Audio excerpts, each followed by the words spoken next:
గుంటూరు పశ్చిమ నియోజకవర్గం ఎమ్మెల్యే గల్లా మాధవి గుంటూరు నగరంలో పలు అభివృద్ధి కార్యక్రమాలకు శంకుస్థాపన చేశారు. గుంటూరు 42వ డివిజన్ పరిధిలోని ఎస్వీఎన్ కాలనీలో 2,26,00,000 రూపాయలతో BT road, pipe line, RCC culvert, CC రోడ్డుకు శంకుస్థాపన చేశారు. అనంతరం 20 లక్షల రూపాయలతో తారక రామానగర్ ఎస్వీఎన్ కాలనీ 6వ అడ్డ రోడ్డులో నిర్మించిన సీసీ రోడ్డును ఎమ్మెల్యే గల్లా మాధవి ప్రారంభించారు. ఎమ్మెల్యే గారితో పాటు కమిషనర్ పులి శ్రీనివాసులు, పెమ్మసాని రవి, వేములపల్లి శ్రీరామ్ ప్రసాద్ తదితరులు కార్యక్రమంలో పాల్గొన్నారు. అనంతరం గుంటూరు 39వ డివిజన్ నేతాజీ నగర్లో పర్యటించి స్థానిక ప్రజల నుండి సమస్యలను ఎమ్మెల్యే గల్లా మాధవి, కమిషనర్ పులి శ్రీనివాసులు తెలుసుకున్నారు. జోహార్ ఎన్టీఆర్, జోహార్ జోహార్ ఎన్టీఆర్, జోహార్ జోహార్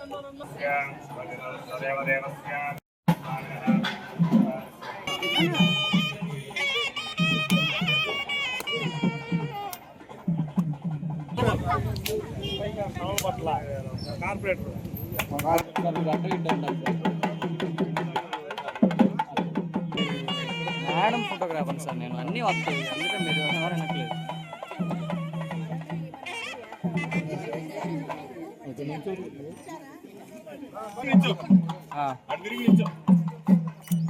లో 42వ డివిజన్లో కార్పొరేటర్గా వేములపల్లి శ్రీనివాసరావు గారు ఉన్నారు. వారి ఆధ్వర్యంలో అనేక డెవలప్మెంట్ కార్యక్రమాలు జరుగుతూ ఉన్నాయి. దాదాపుగా 2,26,00,000 రూపాయల వర్క్స్ శాంక్షన్ జరుగుతూ ఉంది. ఈరోజు ఎస్వీఎన్ కాలనీ మెయిన్ రోడ్డు 1,70,00,000తో ఎన్కాప్ ద్వారా వేసుకుంటున్నాము. అదనంగా ఇంకో 70 లక్షల వరకు జరగబోతా ఉంది. అది జనరల్ ఫండ్స్ నుంచి మనకి మున్సిపల్ కార్పొరేషన్ నుంచి అందజేస్తామని కమిషనర్ చెప్పడం జరిగింది.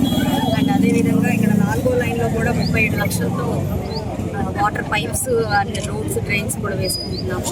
అండ్ 18 లక్షలతో కూడా ఈ రోడ్ వైండింగ్లో పోతున్న వాటర్ పైప్స్ కోసం మళ్ళీ వేసుకోవడం జరుగుతూ ఉంది.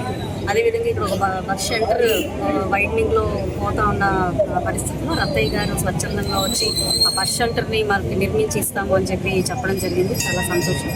అదేవిధంగా ఇక్కడ మెయిన్ ఎస్వీఎన్ కాలనీ ఆర్చ్ కూడా ఇక్కడ స్థానికంగా వాళ్ళు ఏర్పాటు చేయాల్సిందిగా కోరుతూ ఉన్నారు. అది కూడా కమిషనర్ పెట్టాము. ఖచ్చితంగా దానికి కూడా కమిషనర్ గారు చూపించారు.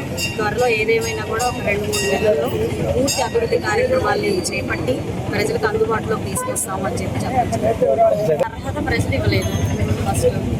సో ఆయన ఒక ఎమ్మెల్యేగా అయినా రావాలి, వాళ్ళ స్థానిక ప్రజలకు న్యాయం చేయాలి. అలా కూడా తిరగట్లేదు. సో ఎవరు తిరగనీయకుండా ఏం చేస్తున్నారు అన్నది ఇక్కడ ముందు ప్రశ్నించుకోవాల్సిన విషయం. ప్రజల కోసం వస్తున్న ప్రతిసారి కూడా ఆయన డ్రామా చేయడానికి వస్తున్న ప్రతిసారి దానికే మేము అడ్డుకోని పరిస్థితులు ఉన్నప్పుడు, ఆయన ప్రజల కోసం ఏదైనా చేయడానికి వచ్చినప్పుడు ఎట్టి పరిస్థితుల్లో కూటమి ప్రభుత్వం అడ్డుకోదు, స్థానిక నాయకులు అందుకంటే అడ్డుకోదు. ఇక్కడ ఇది స్వేచ్ఛాయుతమైన కూటమి ప్రభుత్వం. ఇది ఎవరు ఎలాగైనా కూడా తిరగచ్చు, చక్కగా భావ స్వేచ్ఛ ప్రకటన కూడా చేసుకోవచ్చు. ఇలాంటి క్రమంలో ఎవరు ఎవరిని ఆపలేరు అని చెప్పి మనం అర్థం చేసుకోవాల్సిన అవసరం. పక్షం చేసే ఆలోచన మాకు ఉండదండి.